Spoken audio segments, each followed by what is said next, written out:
Welcome, my name is Matt, aka Road Jedi 88. We're getting into Star Wars Galaxy of Heroes Journey Guide. Hero's Journey, which is for Luke Scott, dealing with Luke Skywalker, getting the Commander Luke Skywalker shards, the character shards. We start off with the first battle tier with just 3 characters. There's actually just 6 battles, which is different than what was going on in Tier 1 of the journey guides. I know. Well, okay, so I don't have all the Tier 2s completed, but the ones I have completed, I'm gonna go ahead and run them for my channel. And so by this point, the difficulty of the battles is cranked up a little bit more, where they're really challenging you to really build your characters up. As you can see, I have gotten all these battles at 3-star victories. So we're gonna start with the first journey guide, where our requirements for our units are 3-star with specific units. Recommended power is 3700. So let's go into this. We have Old Ben, R2D2, and Luke Skywalker. Now, in order to do this at all, if you notice, R2D2 is a requirement. In order to get R2D2, you will have had to gone through Tier 1 Daring Droid legendary event. In order for Luke Skywalker Hero's Journey to be possible, because you need R2D2 for this. Without R2D2, you won't be able to do this. So we're gonna go into here in the first battle.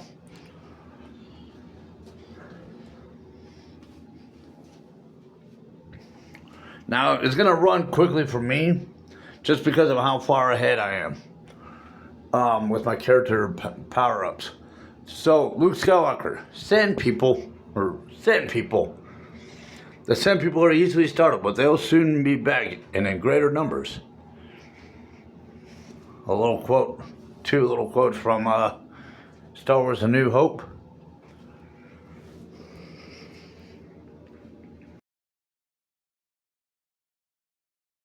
Remember, as I've said in the other journey guide videos, take the time to get to know your characters.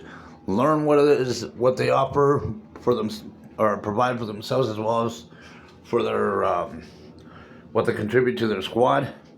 Learn their special abilities, like Bullseye, or their basic abilities, like Frontier Marksman with Luke Skywalker Farm Boy. R2D2.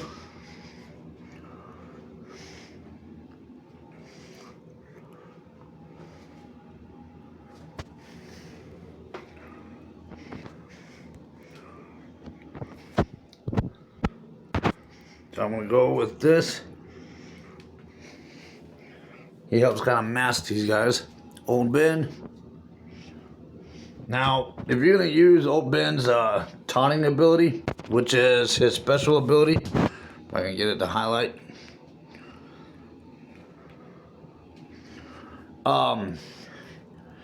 Make sure he's powered up enough to be able to defend himself, as well as able to dish something out in return, because he is an old man and we don't need him breaking a hip in this.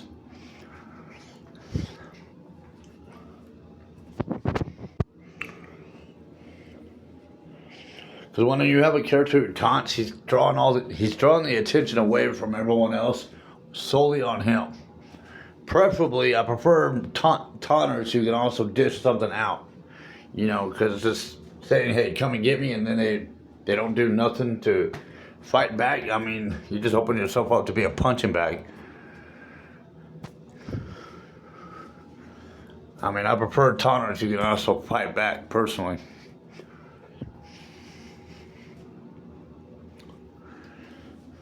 But so if you notice, we got three battle phases. Right off the bat, the first tier battle, and that was a victory. We're going to go into the second tier battle. So the requirement's going to go up to 4 stars. As I pointed out in the past journey guide, this is an opportunity to be trying to get your character star rarityed up, get them leveled up, get them modded up, get them that is going to affect their abilities as well, and of course get them gear tiered up so that you can have relic amplifications. It makes all the It makes all the difference to have them be able to battle, survive these journey guides, because otherwise you're likely to lose. And if you lose at a certain point in the journey guides journeys, the tier journeys, that's usually an indicator that you got to send the characters to the gym and build them up a little more. So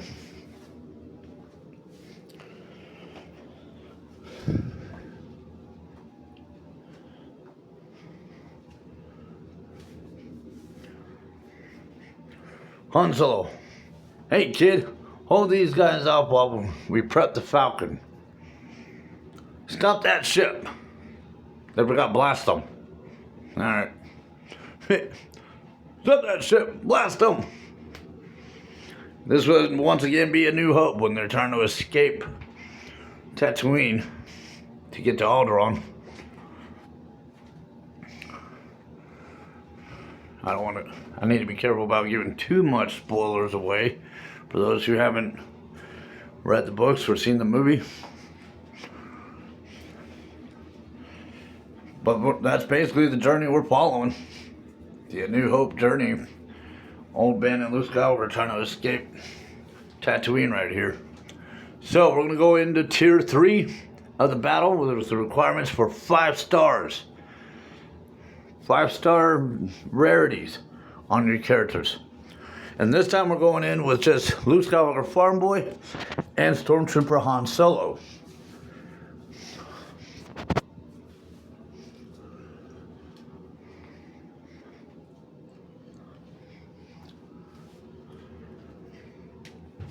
Roar, says Chewbacca. Yeah, I got it, Chewie. Look, we've got to give him time to open the door. Requesting reinforcement in detention block, escape in progress. So we're now in the detention block center, the holding cells where Leia was being held at. It looks like we're on our way to rescuing Leia. Only to open the door and she insult Luke for being too short. If they're identical twins, she's just as short as he is. I'm just kidding.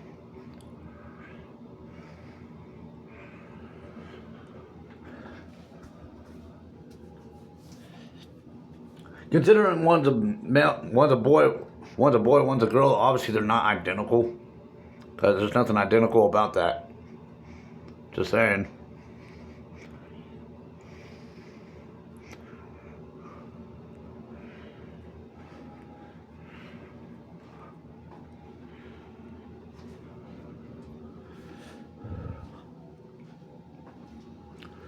So,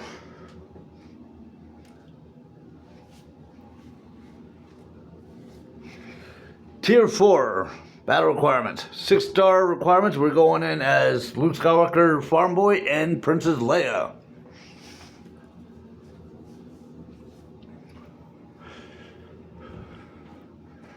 We got the brother and sisters who are completely oblivious about their relations to each other. However, since both are force sensitive with foresight abilities, which is kind of a hereditary within the Skywalker family, like no joke, the Skywalker family is well known for having foresight abilities. They had to have been able to sense something about each other, probably just not even know what it was though. They just couldn't put their finger to it. That would be my guess. I've even often wondered, because I've seen this question pop up a couple of times. Would Vader have not known that Leia was his daughter whenever she was ever in his presence, like on the Alderaan ship and on the first Death Star, and then on Cloud City? Every time he ever had her within his presence, how did he not sense that there was something between them? I have often questioned. I've suggested in theory, he had to have sensed it, because he sensed the Force was strong with Luke when they were fighting on the Death Star, or fighting at the Death Star before Luke blew it up. The Force was strong with this one. He had to have sensed it with Leia too, but probably just could not figure out. He probably just couldn't put his finger on it. But he had to have sensed something, and the sense had to have been familiar, like just from within himself. Almost like a sniff, if you will. That is just kind of one theory I've had. Could Darth Vader not have known Leia's relation to him? But anyways, Imperial officer, stop right there. This is some rescue. You know, you probably shouldn't be insulting your rescue repeatedly, although I kind of have to. I agree with Leia. They did a beautiful job planning to get in to get her out, but they didn't do a very good job planning how they're going to get her out. I mean, they planned to get to her. They didn't plan how to get out. But I also agree with Han, too. Maybe she'd prefer to stay in her cell. I mean, take advantage of the help that did show up in the first place. Because they didn't have to come at all. We got 8 battle phases to work through on this.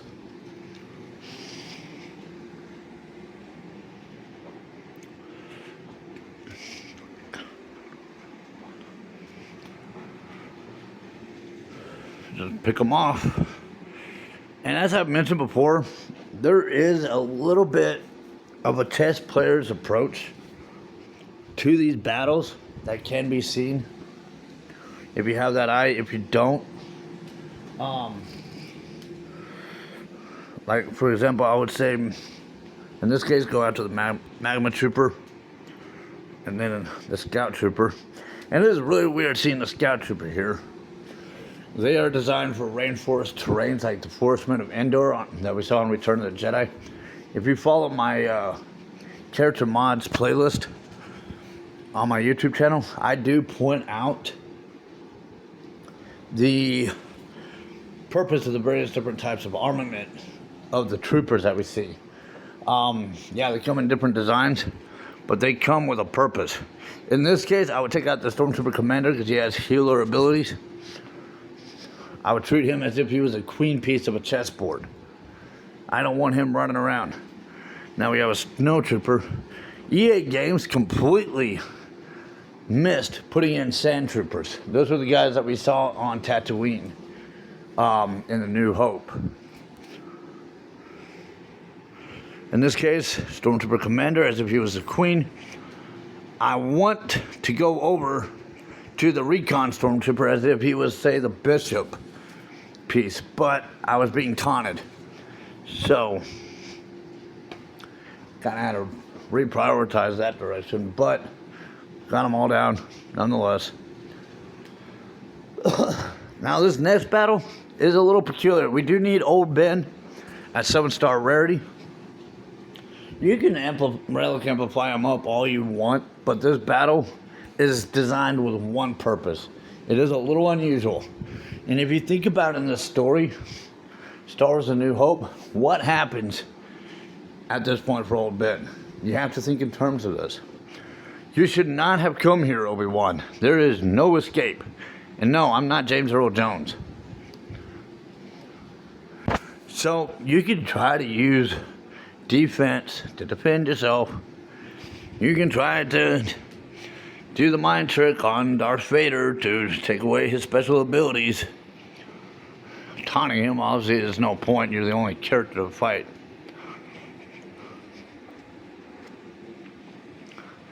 But you're basically just wasting time. We also do not have, if you notice, a speed up mode for the gameplay. Like this is a one set mode. Now we have a new special ability that just unlocked. Reusable in 6 turns. Sacrifice yourself to allow Luke and the others to escape. This is like the only time I've ever seen this brought up, but sacrifice yourself. This is how you win this battle.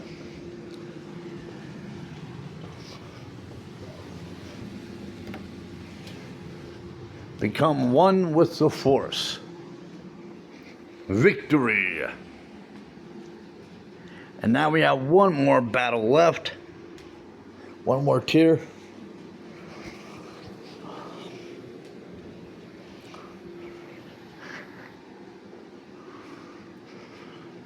More stormtroopers. No kidding. Shoot now, talk later.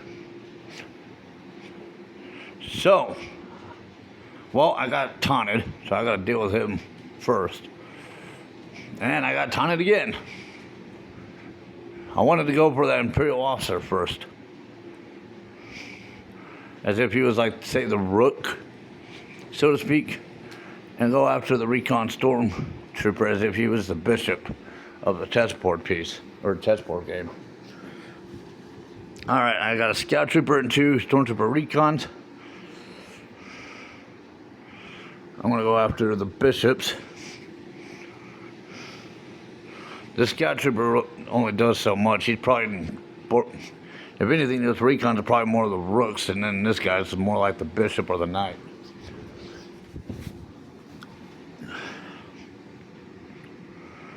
Alright.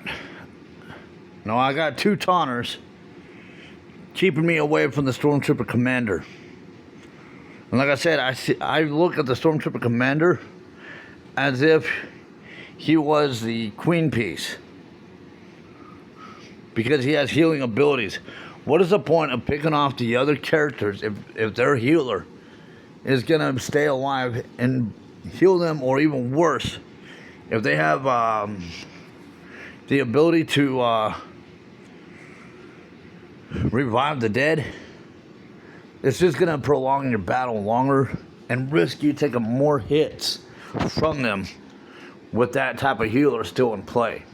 So treat that type of healer as if it was a queen piece, so you can get him off the board and actually stand a chance of being able to thin down the squad. The queen piece is like the most powerful character on the board. And even if you killed her off, if you got a pawn all the way across the board to your opponent's side of the board, you can turn that pawn, convert that pawn into a queen in the chess rolls. So now you end up with another threat. And if you didn't get rid of the first queen, and your opponent gets their pawn across and converts that pawn into a queen, well, now you have 2 queen pieces. It's a double threat in that situation. And now I know this is not chess. This is Star Wars Guys Who Heroes. But if you look at those healers, especially the ones that have reviving abilities, they amplify your threat. So if they are able to stand their ground, if they have great tenacity within them, and that is another mod possibility to do with your healers, is to provide them with tenacity so that they can hold the ground. For those who are trying to figure out the mods, I have a character mod playlist, but I know I don't generally throw it out there when it comes to the healer characters, but it is a possibility to do with healers, is throw them with some tenacity. But if you have a healer on the board, they're just going to keep bringing their squad members' health back up, or worse, back to life. And then that prolongs the fight that you're in. It also gives the opponent the opportunity to get hits in on you, risking thinning you down. So these are things to bear in mind. But after getting through all those battles, you should now have Commander Luke Skywalker not only unlocked, but also at 7-star rarity, giving you the chance to also start leveling him up so you can mod him up, so you can get his ability up, gear tier him up, and get his relic amplification up. It's a working process, especially if you're not doing the pay-to-play approach. It is definitely going to be a working process. And do not forget to collect in the quest. If by chance you did a sideline quest, completed a sideline quest while doing the journey guide, because it is possible. You can, especially journey quests. I don't have a journey quest popped up on mine right now because I'm caught up. But journey quest is a perfect opportunity. Journey guides is a perfect opportunity to get journey quests done. Certain ones, especially when it comes to certain abilities, battle tactics, or certain characters. That is journey quest is a beautiful opportunity for some of those. But most importantly, pick up your achievement for having completed Journey Guides Tier 2 Luke Skywalker Hero's Journey for the Star Wars Galaxy of Heroes. Subscribe to the channel, like the video, comments, questions, suggestions down below, and thank you for following. May the Force be with you.